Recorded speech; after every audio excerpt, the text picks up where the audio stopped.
And hello, everyone. This is Daniel with the Legacy of Daniel podcast. I thank you for taking the time out to listen to my show, this show in particular, and I hope that maybe you take the time to check out perhaps some of my other shows. I talk about a lot of different things. In this show, you're listening to my somewhat of a economics and human behavior show. We talk about economics, human behavior, and finance, and how they all correlate with one another. Today, I want to talk about, we're going to talk about money, of course, savings, and the American dream. Now, what happened to the American dream? Everyone says the American dream is gone or can't be afforded anymore. There may be some truth in that. But when we look at America is not this place that was built off of fancy retirements, fancy cars, fancy homes and estates. That may be what has come from the many generations that have put in thousands upon thousands of hours of work, various forms of work, savings, productivity. And we somehow have gotten to this idea that we can kind of circumvent this legacy type of lifestyle, this legacy type of building, creating, nurturing, and we can replace it with some sort of activity or lifestyle that just somehow continuously will not only stimulate the economy, but will stimulate us in a lifestyle that somehow will manifest a American dream type of concept. So, for example, we very much, especially in the early 2000s, there was a push for expensive colleges, cars, homes, social status, personality, wealth, obviously. And there was a push for it to be earned or acquired early in your life. And where that idea came from, don't know. I think a lot of it may have come from the sporting environment in this hyper competitive world that many, both young males and females, have been now caught up in for at least 30 years now. And this idea that we have to compete. Competition is not a very good way to go about not only reaching your goals, the American dream for yourself and your family, but it's also not a very good way for America to cultivate an atmosphere of society so all individuals can partake in the creation of their American dream, whatever it may be. Preferably a good home, maybe on a little bit of land or neighborhood, affordable home that you hopefully are not purchasing outside of your means, and you have a decent job that you didn't take on a whole bunch of student debt to acquire.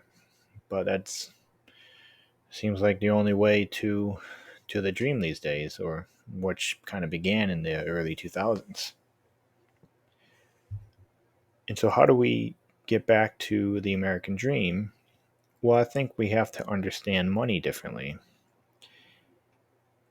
And I think because we were taught a couple different things, or told a few different things, that one, money is evil and dangerous, and two, not to worry about money. So when we don't worry about money, we kind of remove ourselves from reality. Money is extremely important to society and how we participate in society and how we see the world. If we do not associate the fact that the American dream requires resources, requires money, requires time, perhaps knowledge, wisdom, and skills to bring to life. And instead, we just accept this idea not to worry about money, and then we can just spend our time traveling, wasting it, never growing up in Never Neverland. Then the American dream just becomes more expensive because now there's people that are trying to build this American dream, trying to reach the American dream, who may not have the resources or the childhood to just go through college or high school with a lackadaisical type of mentality, personality, get a scholarship, and everything is rosy posy because everything seems to just be subsidized these days. And we have a subsidized society that has no concept of reality, no concept of money, no concept of meaning and purpose, no concept of fighting for your life. And that doesn't mean in a competitive way or hyperactive way, but truly fighting for the beauty of your life through creativity, cultivating an identity. And so because we've just a subsidized society, which many people probably wouldn't really want to accept, but you have all these people that want to complain about food stamps, they want to complain about government health care, but realize that every American citizen is a subsidized citizen since post World War II. So this constant complaining about welfare is really a really an uneducated topic, where people are just trying to show that those who are accepting government handouts are somehow a burden. And while there may be some moral hazards to accepting a handout, any type of handout, whether it's from the government, whether it's from your parents, scholarship, it's very dangerous. And it can very much make your mind weak and your body weak and make it harder for you to fight and be a strong citizen for the American dream. So how do we begin making our way back to the American dream so all Americans, all citizens can partake in it? Well, one, we have to remove all fear associated with money. We have to remove all fear associated with success and being in a role where you may earn a lot of money. We also have to remove this idea that money is not important when it is critically important. We have to remove this idea that you're young, so you have to live your life. No, you're young, you need to acquire skills, knowledge, information. You need to start saving early on.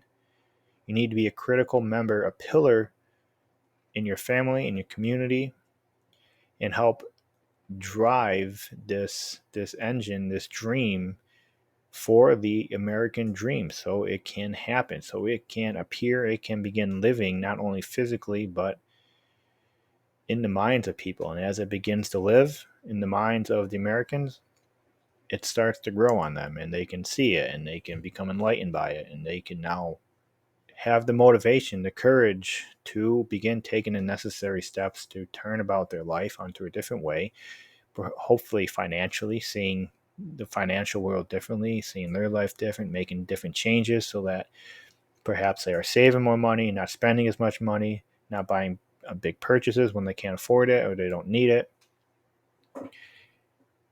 And so ultimately, what I think I'm pointing at is that we need a focus back on the American spirit, the spirit to fight, the spirit for the American dream, understanding what the generations have done for us long ago, from the first settlers who fought to build homes, to the immigrants who worked crappy jobs and built neighborhoods,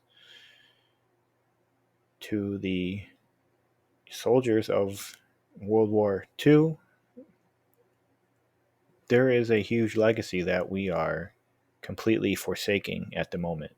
And because we are forsaking the beauty of the American history, American foundation, American legacy, the American dream is being forsaken, and we need to fight back against this agenda to eradicate the American dream, the beautiful American dream that so many Americans not only want but are worthy of and are very much capable of getting if we can just strip away this fear and this lack of understanding.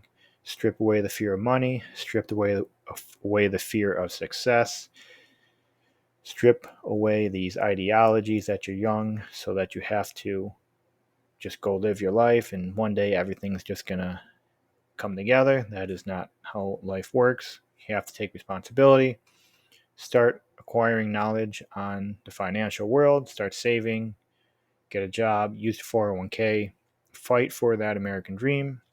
It's yours. You just have to make the effort and make the sacrifices. The American dream doesn't always have to be $1 million estate.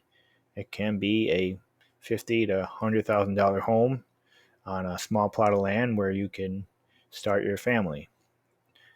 American dream is not the huge mansion and the car. The American dream is freedom. Freedom from whatever it is that you need to be freed from, really. Freedom to have your family, freedom to raise your family in a safe place, good place, a healthy place. The American dream is a place where the public schools are outstanding and every parent does their job in the community. Every child understands their role in the home, in the community, in the school, in society. That is the American dream. This idea that we can just run around, spend money, and somehow experiences, traveling is going to bring about our life needs to end, and we need to come more to an understanding of the financial world, the beauty of the financial world, the beauty of money, how wonderful money can be, the beautiful things money can do for your life. And when we start seeing all the beauty that can come from money, from investing, from working and acquiring skills, knowledge, understanding early on in life, that American dream is just going to really take off in the minds and hearts of Americans. And we'll have one mind, one body, one spirit oriented to truly manifesting the American dream once again.